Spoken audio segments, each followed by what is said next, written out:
Salut à tous, je suis super contente de vous retrouver aujourd'hui, j'espère que vous allez bien. Alors aujourd'hui je vous retrouve pour une vidéo instant lecture, ça fait une éternité que j'en ai pas filmé et voilà, ça me fait juste super plaisir de pouvoir en refilmer à nouveau. Donc le livre que vous avez vu dans le titre et que je vais vous présenter tout de suite, c'est celui-ci, donc ça s'appelle Le Parfum de Patrick Süskind. Alors la vidéo sera découpée en plusieurs parties, donc je vais vous présenter rapidement le livre, l'histoire et après je vous dirai ses points forts, ses points faibles et si je vous recommande de le lire ou pas. Alors bien sûr c'est sans spoil, comme à chaque fois que je fais un instant lecture, un instant cinéma ou quoi que ce soit. Voilà, je pense que je vous ai tout dit, donc j'espère que ça va vous plaire et je vous propose de commencer tout de suite. Donc on va commencer avec la fiche technique si vous voulez du livre. Alors j'ai préparé la vidéo sur mon téléphone, donc si je le regarde de temps en temps c'est normal, c'est que j'ai tout noté dessus, donc voilà. Donc l'auteur Patrick Süskind c'est un Allemand, donc voilà la version originale elle est en allemand. Et du coup le titre original c'est, alors là je sens que ça va être comique, Das Parfum die Geschichte eines Mörders. Voilà, j'ai fait LV2 espagnol. Donc ça signifie le parfum, histoire d'un meurtrier en français. Donc le livre est paru en 1985 et ça a été un succès tout de suite. Il a été traduit en beaucoup de langues et en l'espace de 20 ans, il y a 20 millions d'exemplaires qui se sont vendus, donc c'est quand même énorme. Il a été traduit en français par Bernard Lortolari. C'est pas beaucoup mieux qu'en allemand. Et enfin, il a été adapté au cinéma par Tom Tykwer en 2006. Donc pour ceux qui n'ont pas vu le film, je vous le recommande. En plus dedans, il y a Alan Rickman, donc celui qui joue Severus Rogue dans Harry Potter. Voilà. Et bien sûr Ben Whishaw, donc, qui joue le personnage principal. Donc voilà, et honnêtement, le film est assez fidèle au livre, malgré quelques petits bémols. Voilà, il reste quand même très fidèle au livre et je trouve que c'est une super adaptation. Donc maintenant, on va passer à l'histoire. Alors l'histoire elle se passe à Paris en 1738 et elle raconte la vie de Jean-Baptiste Grenouille, donc qui a vécu une enfance atroce mais qui a quand même survécu et ce garçon a du coup la particularité d'avoir le nez le plus fin de Paris, même du monde entier. Voilà, il est capable de sentir à des kilomètres et il est capable de reconnaître n'importe quelle odeur et il a vraiment voilà un nez exceptionnel. Et un soir à Paris, du coup, il sent l'odeur d'une jeune fille qui va comme l'hypnotiser en fait. Il est obligé de succomber à son odeur. Il n'a jamais senti une odeur comme ça. Et du coup, il décide de la tuer pour pouvoir conserver son odeur. Sauf qu'évidemment, l'odeur va se dissiper et là, il va se retrouver face à un problème. Il va se demander, mince, comment on pourrait conserver les odeurs parce que ça, cette odeur je viens de la perdre et je la retrouverai jamais en fait. Et dès lors, il va chercher le moyen de conserver les odeurs et de surtout pouvoir recréer le parfum de cette jeune fille car en plus il s'est rendu compte que les odeurs, les parfums avaient une grosse influence sur les hommes et du coup il va se mettre en tête de créer un parfum si exceptionnel qu'il pourra en fait comme contrôler les hommes et être le maître du monde quoi. Sauf que pour pouvoir créer un parfum, il faut 13 notes, donc 13 senteurs différentes. Et du coup, en découvrant comment on peut conserver les odeurs d'un corps, il va se mettre en tête de tuer 13 jeunes filles pour pouvoir créer un parfum exceptionnel, le parfum, d'où le titre du livre. Donc voilà, il va leur dérober leur odeur grâce à une technique en parfumerie qui existe vraiment. Et du coup, si ce parfum arrive à terme, ben, il pourra contrôler tous les hommes. Mais voilà, il faut tuer 13 jeunes filles pour cela. Alors, est-ce qu'il y arrive ou pas? Ça, c'est à vous de lire le livre pour le savoir. Voilà, alors je vous ai pas trop montré la couverture. Mais en fait, ça varie selon les éditions, tout ça. Mais la plus connue en France, c'est celle-ci, il me semble. Donc voilà, en fait, on voit la technique qu'il utilise pour s'emparer de leur odeur. Donc voilà, c'est recouvrir d'un truc et faire plein de choses derrière. Alors maintenant, on va tout de suite passer au point fort. Tout d'abord, l'écriture du livre.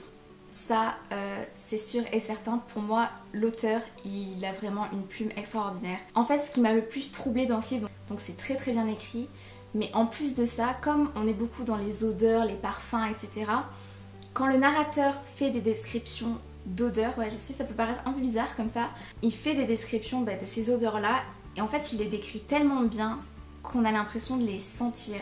Et je vous promets, c'est le seul livre où en fait on a l'impression de sentir les pages. C'est vraiment une expérience que j'avais jamais vécue avec aucun livre en fait. Et ça surprend énormément et c'est tellement bien écrit qu'on sent les pages en fait.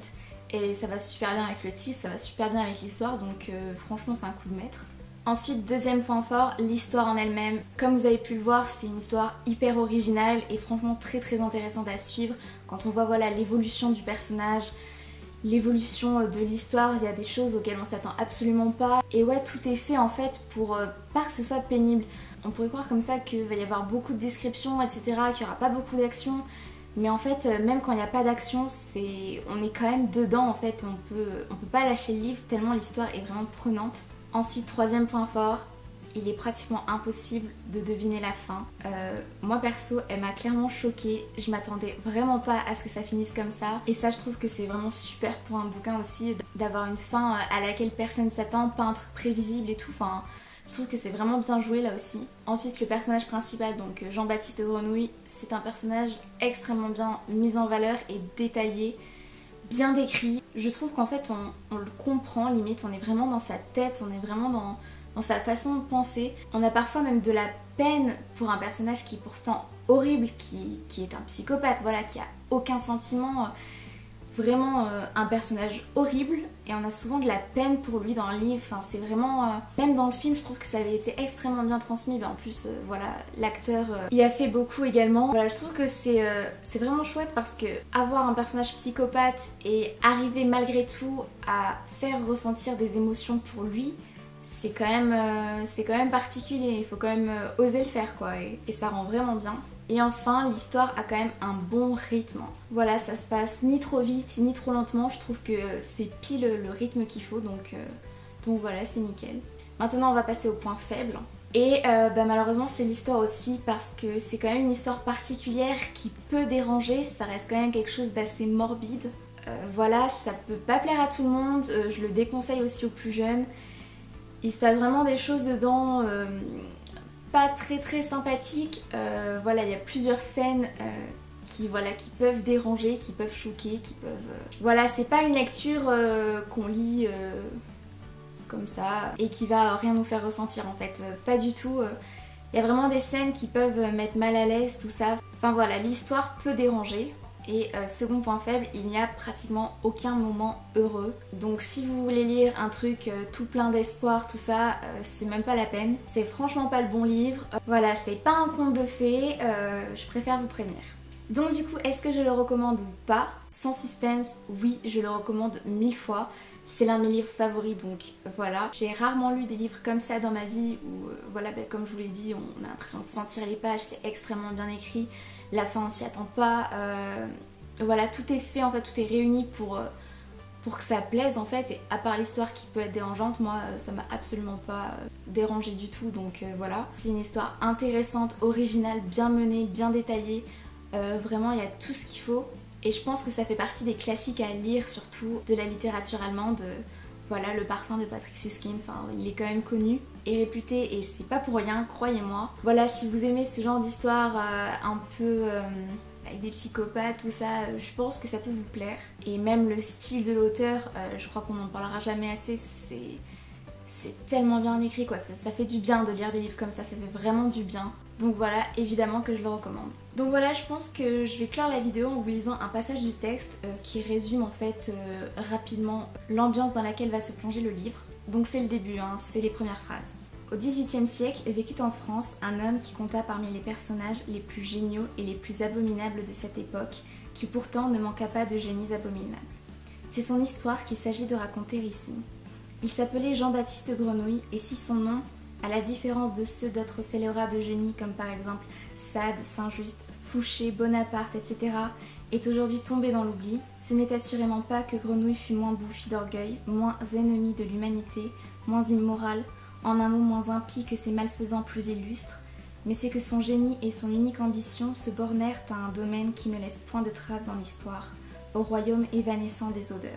Voilà, donc pour moi cette phrase, c'est celle qui résume le mieux le livre, et je la trouve super bien tournée aussi. Donc voilà, la vidéo est maintenant terminée, j'espère qu'elle vous aura plu et qu'elle vous aura donné envie de lire ce livre. N'hésitez pas à me mettre en commentaire vos avis dessus. Je vous laisse comme d'habitude les liens de mes réseaux sociaux en barre d'infos, n'hésitez pas à vous abonner. Voilà, je vous fais plein de bisous et je vous dis à bientôt pour une nouvelle vidéo.